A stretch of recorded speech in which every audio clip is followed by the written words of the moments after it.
Ice poem. हमारा आज का टॉपिक है fire and ice. You know that fire means आग, आग यहाँ पर नहीं है। एंड आइस मीन्स बर्फ, कोल्ड, मतलब ठंडा, बहुत ठंडा या बर्फ से होता। लेकिन यहाँ पर उसका भी, यहाँ पर इन दोनों का मतलब कुछ और है। फायर का मतलब यहाँ पर इस चीज़ से दिखाया है कि कोई चीज़, किसी चीज़ की आग जलना किसी के अंदर, बर्निंग विद पैशन और डिजायर।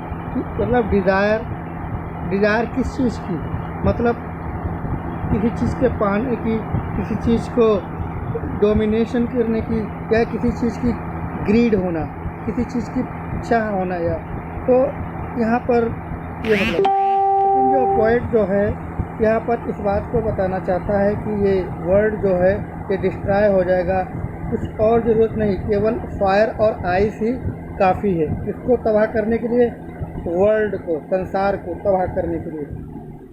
इट मीन्स यहाँ पर सन से का मतलब है, साइंटिस्ट गेस, मतलब वैज्ञानिक लोग जो साइंटिस्ट है उनका अंदाज़ा या कुछ गेस है कि the world will and in fire. ये वर्ल्ड जो है, संसार जो है, इन फायर मीन्स होता है या आग में से ख़त्म हो जाएगा, सन से इन आइस। और कुछ लोगों का कहना है या कुछ कि ये वर्ल्ड है ख़त्म हो जाएगा, डिस्ट्रॉय हो जाएगा, किससे, आइस से। तो यहाँ पर फायर का मतलब है जैसे विद पैशन और डिज़ायर, जिससे पैशन और डिज़ायर, जिससे बहुत सी कंट्रियाँ हैं जो अपना आधिपत्य या वर्चस्व या अपना डोमिनेशन चाहती हैं, अपनी पावर चाहती हैं। और इस चीज़ में हमेशा एक, आपने हिटलर का नाम सुना होगा। हिटलर क्या चाहता था? He is the man of fire, we can say, because he was full of desire and he want to show the supremacy to show in the world. वो संसार में क्या करना चाहता था? शो करना चाहता था अपनी सुपरमेसी, सुप्रीम पावर। किसकी बदौलत? कि अपनी विल पावर के जरिए से, क्योंकि he want to take the revenge of other country. कुछ लोग दूसरी कंट्रियों से क्या था? बदला लेना चाहता था। सो ही अटैक्ड ऑन पोलैंड, और उसने क्या किया था?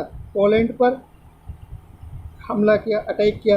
तो it was the reason of second world war. तो ये इससे यही कारण बना सेकेंड वर्ल्ड वार का। सेकेंड वर्ल्ड वार में क्या हुआ कि काफ़ी दुनिया तबाह हो गई थी, और बहुत से सारे देश तबाह हो गए थे। उस समय किसी ने किसी को शो नहीं किया। तो ये किसकी वजह से हुआ? तो सब फायर की वजह से हुआ था।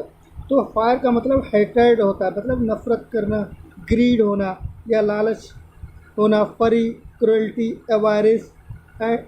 तो और इसी तरीके से आइस का मतलब होता है कि क्रुएल्टी आ जाना। लोग कहते हैं बिल्कुल, आइस का मतलब stone, without feeling, no mercy, without mercy.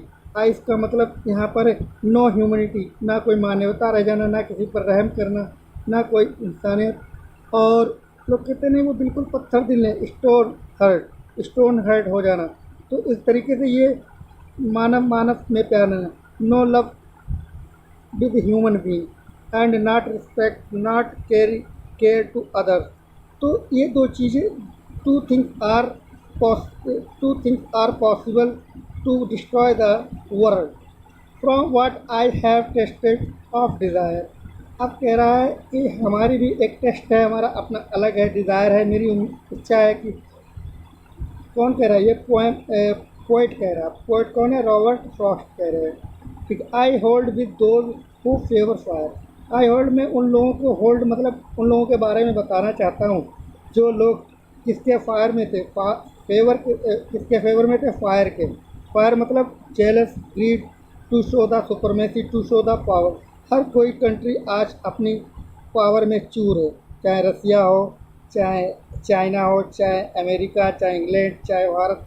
सभी अपनी कंट्रियां जो हैं अपने अपने देश को सुप्रीम शो करने की, और एक दूसरे की केयर न करने से ये क्या है? इससे क्या हो सकता है? डिस्ट्रैक्शन ही तो होगा। तो सपोर्ट, आज वर्ल्ड दो खेमों में बंटने जा रहा है, और अगले वर्ल्ड वार की तैयारी हो रही है। This world war will be third world war. And it is enough to distraction, ये काफ़ी है डिस्ट्रैक्शन के लिए, विनाश के लिए। But if it had to perish twice, perish मतलब यहाँ पर है डिस्ट्रैक्शन, ये दो चीज़ें ही काफ़ी हैं किसके लिए, डिस्ट्रैक्शन की। आई थिंक आई नो, ये कौन कह रहा है, ये रॉबर्ट फ्रॉस्ट कह रहे हैं। He think, Robert Frost think that he knew enough of it, कह रहे ये हेड की वजह से हो रहा है, जैसे रसिया चाइना से और इंडिया पाकिस्तान से, इस तरीके से अगर यही हेट बढ़ता रहा, इतना हेट काफ़ी है इसके लिए, to destroy the world, to say that for distraction ice is so also great, और ये डिस्ट्रैक्शन आइस भी इसके लिए रिस्पॉन्सिबल है। आइस का मतलब होता है यहाँ पर बर्फ़ नहीं है, यहाँ पर आइस का मतलब है कि बिल्कुल इतने कूल हो जाना, इतने ठंडे हो जाना कि मतलब एक पड़ोस में कोई मार काट हो रही है, इसकी केयर ना करना, और मतलब मर्सीलेस हो जाना, बेरहम हो जाना। अब क्या है, कुछ कंट्रियां अगर दूसरे कंट्री पर अटैक करेंगी, अपना डोमिनेशन करेंगी, कब्जा करेंगी, कैप्चर करेंगी, तो क्या होगा, तो दूसरे वहाँ के जो सोल्जर्स हैं, सिटीजन्स हैं, वहाँ के भी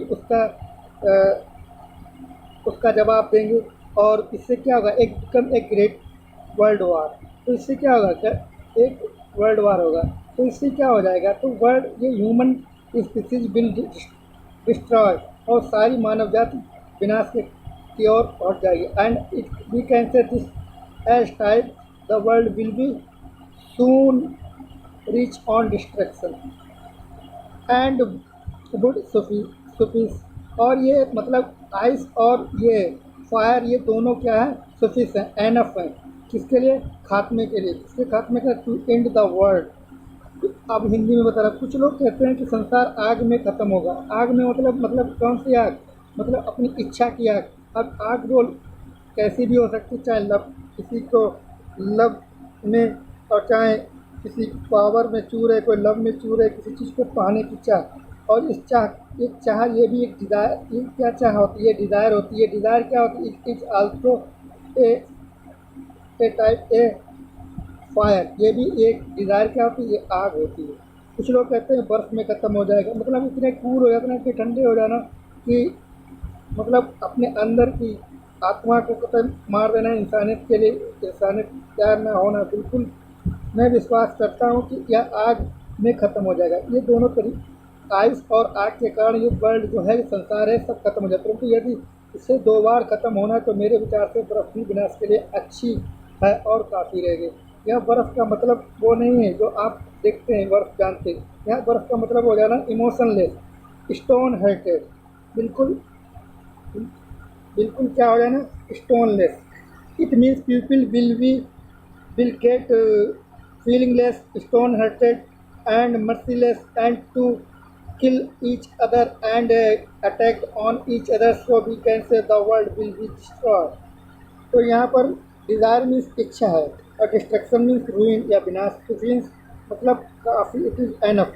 यहाँ पर अब क्वेश्चन आंसर है, क्या कह रहा है, there are many ideas about how the world will end, do you think the world will end someday, have you ever thought what would happen if the sun got so hot that it burst, so grew colder and colder?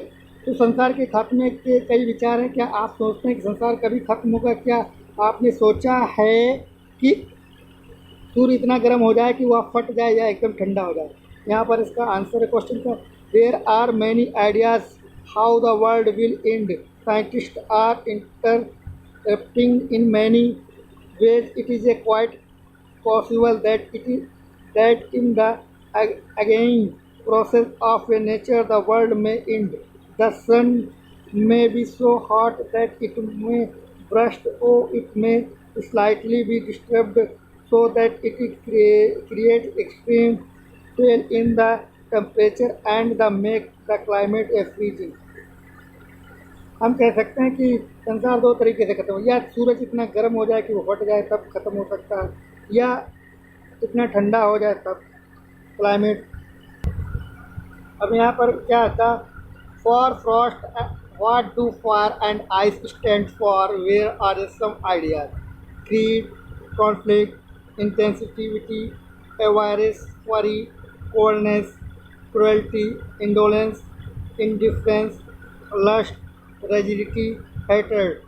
तो answer यहाँ पर क्या, for Frost, fire stand for, fire किसके लिए, fire stand for, fire represented हेटेड, conflict, fury, cruelty, avarice and greed. Ice stand for, ice किसके लिए आता है, stand for lust, indolence, rigidity, intensity and the coldness, indifference.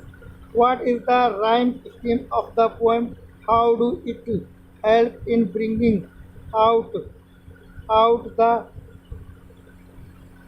contrasting ideas in the poem? The scheme of the poem: A B A A C D C D C. Thanks for watching my video. Subscribe my channel. Okay. Good night.